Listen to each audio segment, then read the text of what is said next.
Do you find yourself taking on negative energy from other people and you want to learn positive energy protection?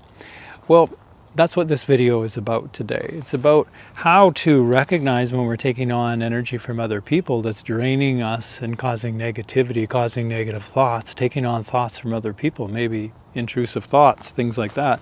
And what we can do to keep our energy strong and to cleanse any energy out that is not ours, any unwanted energy.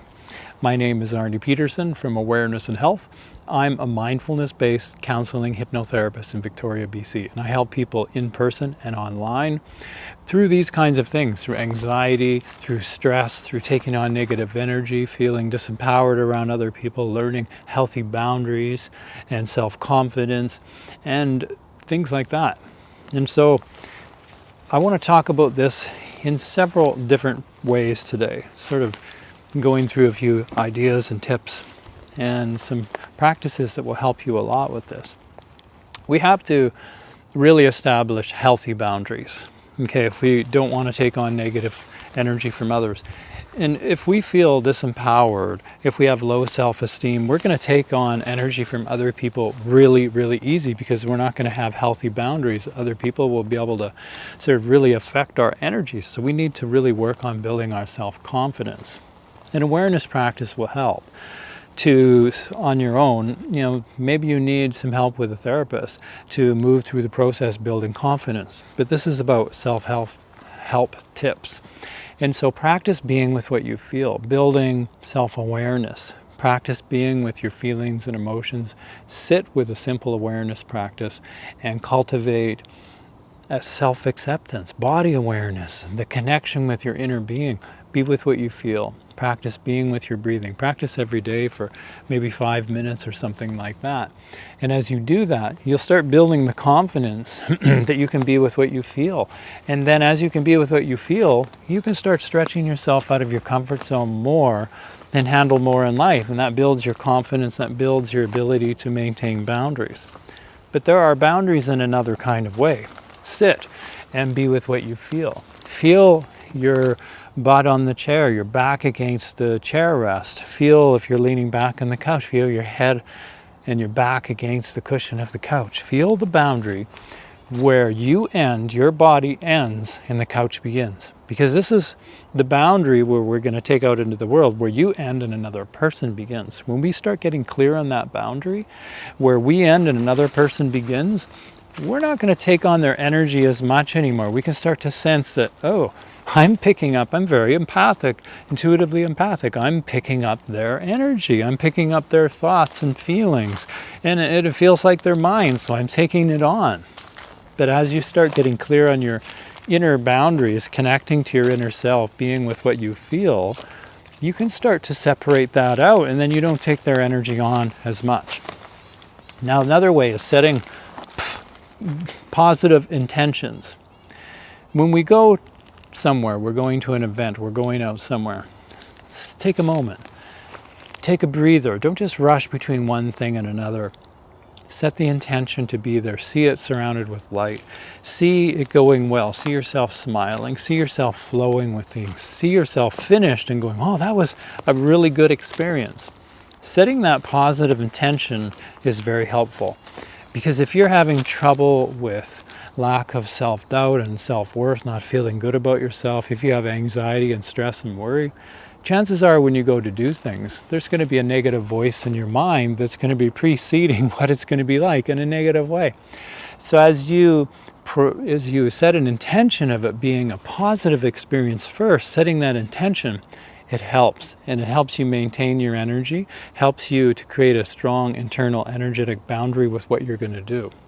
Now, another thing is when you're going from one thing to another thing, those are two different things, two different energies. It's good to separate them in between. Take a bit of time to complete what you're doing and maybe breathe a little bit. Imagine yourself grounding and bringing in some light, surrounding yourself with light. Imagine, you're standing in a shower of light and it's moving through your body, cleansing out what you did, cleansing out the old energies. And then when you feel clear, set the intention with what you're about to do. This helps actually to ground your energies and to prepare them for what you're doing. If you're coming home from work and you just come home and you're thinking about work and you take work home with you and then you're talking about work and thinking about work, you're taking energy from work into what you're doing. You're taking on that energy and you're carrying it with you into the next thing. Chances are you're going to do that with other things if you do that there. Take a bit of time afterwards and to segue between work and home and to breathe a little bit. Imagine wearing the role at work, that you put on the jacket, that role like you're in a play, and you're operating through that role at work as I'm the professional, I'm so-and-so that does this job. That's just an aspect of your personality. And when you come home, take a moment, imagine taking off that role, taking off that coat and hanging it on the hook and everything it represents, and then clearing your energy. Imagine that energetic mental shower, imagining the energy, imagine the feeling of being in a shower, and then it's energy moving through your whole body, cleansing your energy. And then when you come home, you're able to then see yourself at home. Imagine, set an intention with that. If somebody's there to greet you, imagine you're seeing a smile. Imagine them filled with light and you're filled with light. You'll be amazed at the difference that doing these simple intentions will make. And as you get more clear of doing this, you will get better at doing it because you'll be very motivated, because it'll start working. And as you do an awareness practice, practice being with what you feel. You have to, in order to sense energy from other people and to know it's from other people, you have to be aware of that. So you have to practice being with what you feel to sense your energy, to know that, oh, this isn't my energy. How do you know that if you're not familiar with your energy? You're just taking on all this stuff and it just feels like it's you and you're overwhelmed. You're probably taking on energy from other people. You're probably very sensitive to energy and you take it on empathically. And so as you sit and do an awareness practice, practice being with what you feel. Come back to your breath. Be with what you feel. Be with your physical sensations in your body and practice being with energy through different situations in life. And then you get to know, this is my energy. Oh, I'm feeling where I end and where something begins. You're not responsible for another person's internal environment, only your own. So as you practice being with your internal environment, you start to create the boundary to separate and tell, oh, that's other people's stuff. You don't take it on as much. And the more confidence you build, the less responsibility you start taking for other people. And then you start taking on less energy from other people. You don't feel as bad about other people. You start to take care of yourself and start to feel better about yourself. And from that place, you start to create healthy boundaries between where you are and where another person begins. And then you start to get very clear of your energy and start to notice, I'm feeling energy from another person. And we also, one more thing before I finish, we put up these boundaries, think I need to put a protective wall around me to protect energy. But you're stopping intuition, you're stopping life and energy moving in when you're putting up this wall. Now, if you feel you really need to do it, go do it. But I want to talk about this really quickly. Think of a lamp. Turn the lamp on, you see it glowing brightly. There's the power coming in, but it's got to be grounded for the lamp to work. If you unplug it, it goes off, it shuts off. So when you are putting that wall up there, you're not grounded anymore and you're stopping life force energy. You're stopping your connection with intuition to guide you in life. Now imagine instead surrounding yourself with energy, building your energy field up, surrounding yourself with energy, surrounding the situation with energy, and you be with it and you practice being with what you feel.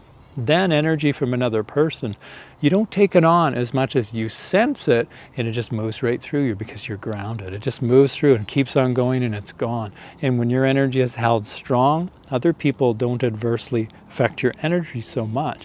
And it's easier to notice and then to go, oh, I need to remove myself from the situation, build my energies back up, cleanse my energies out, imagine filling my body with energy, be with what I feel, be present in the moment. Do the awareness practice, breathe. Your energies will build back up and you'll build a surplus.